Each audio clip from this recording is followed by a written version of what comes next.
So get a load of this. That felt good saying that. I've never said that phrase till now. In fact, the only time you ever hear that phrase is in sitcoms. I'm going to say it one more time because I don't think I'll ever say it again.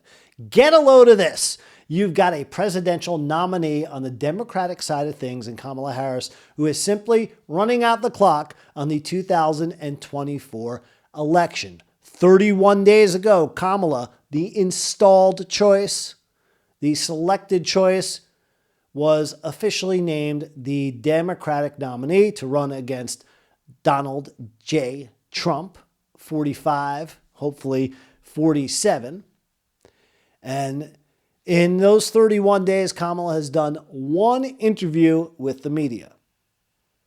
Now, there are 75 days until the election, the most important election, I'd say, at least for my 2 shekels in American history. That'll happen right on the 5th of November, the first Tuesday of the month. It's a day that can, for all intents and purposes, change America in ways we never thought that it could be changed. Like I said a couple seconds ago, it's pretty damn important.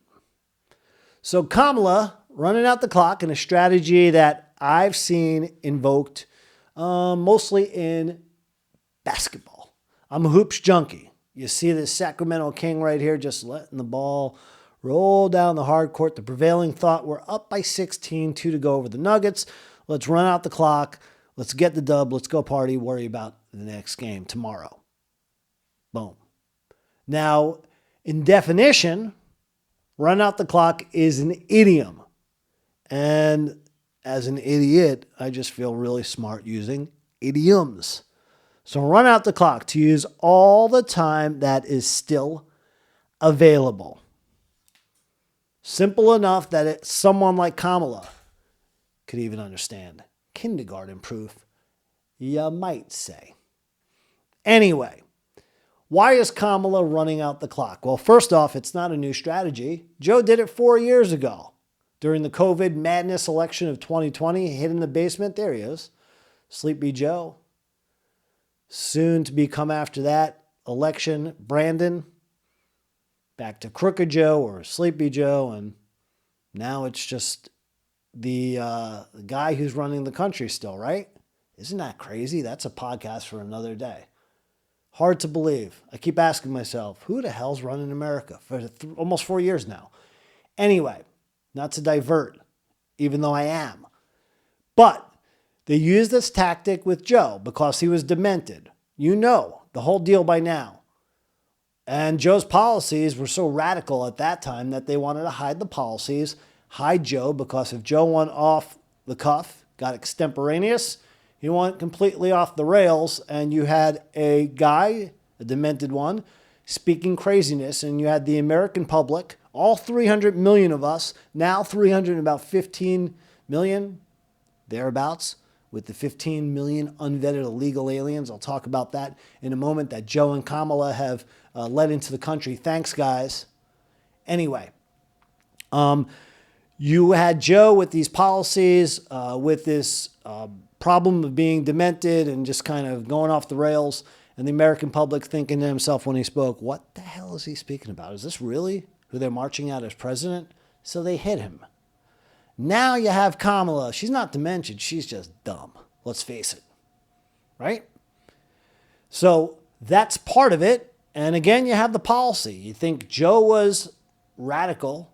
Well, Kamala is extremely radical. This is a communist agenda that she's kind of sort of shared with the American public.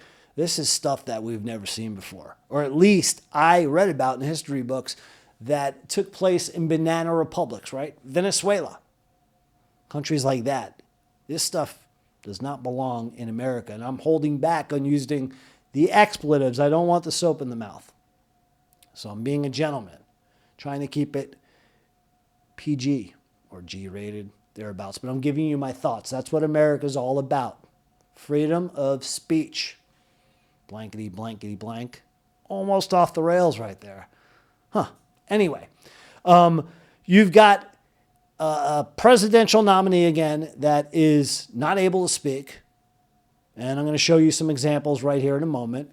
Her agenda is completely radical. It's so radical. Take a look at this, right? that on her website, and there's Trump's website to the left, and I circled the portal because he has a portal where you can click and see the policy and the agenda of what he and his running mate, J.D. Vance, intend to do to make America great again. They have links for the donations. You get to learn about MAGA, this, that, the other thing, the normal stuff. But there's, again, a portal to here's what we're going to do. Here's what we're all about. Kamala's website, no portal. You can join their team. You can donate. You can learn about her and Wackadoodle Waltz, Tampon Tim, Valor Thieving Tim. I can go on and on and on. By the way, self-promotion, there is a video on the Red Dawn media channel here on YouTube that I talk about skeletons in Waltz's closet. So check that one out. But when it comes to Kamala actually trying to talk, there's a term that came into play the last 4 years called word salad. There you go. Wait. Hold on one second. Excuse me, folks. Waitress, I'll have the balsamic vinegar on my word salad. Please hold the onions. Sorry, guys. But everything that she tries to talk about in all seriousness, she goes off the rails, not again because of dementia, but because she can't talk extemporaneously. She doesn't have the gift of the gab. She's no Donald Trump. Can't do it. Presidents should be able to do it. All these guys right here, they could do it. When Biden didn't have dementia, he could talk. I mean, a lot of times his ideas and, he'd plagiarize. But somewhat of a gift of the gab when he had all his marbles. Anyway, the policies are dangerous. Too dangerous to introduce to America if there are policies, right? So go to their websites, check that out. She can't talk. There's the word salad. Here's a little bit of it. This is one, what's his name? Evan Gershkovich and Paul Whelan and the other hostages. I think there were 5 or 6 that came back from Europe with the deal with Germany and the United States and the Soviet Union. They worked it out so they can get out of the gulag and come back stateside. And Kamala was there with Joe, and they were the first ones on the tarmac to greet him. And I was up late night, okay? I was watching this live in real time as the families greeted him. They got out of the airplane. They gave Joe a few moments to speak to the media. He's the president, right? And then Kamala had her chance in the on-deck circle. She got up to bat.